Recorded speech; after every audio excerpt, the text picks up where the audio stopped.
Good morning. Alam nyo ba na ang maganda lang kapag mahilig kayo magtanim, dadating talaga yung time na pipitasin nyo na lang at makakatipid kayo sa pang-ulam. Alam nyo ba kung paano ako magpitas ng sitaw? Ikot nyo lang yan para mas madali.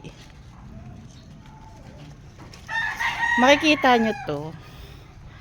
Bayabas yan, puno ng bayabas. Tapos diyan ko tinanim yung sitaw. 2 puno lang yan, isa. Tapos ito, pangalawa. Ngayon may natuyo na unang bunga. Nilagay ko dyan para pagka lumaki na sila, mas maraming bunga.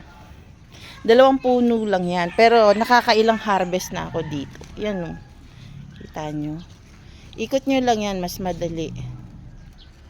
Mas madaling magputol.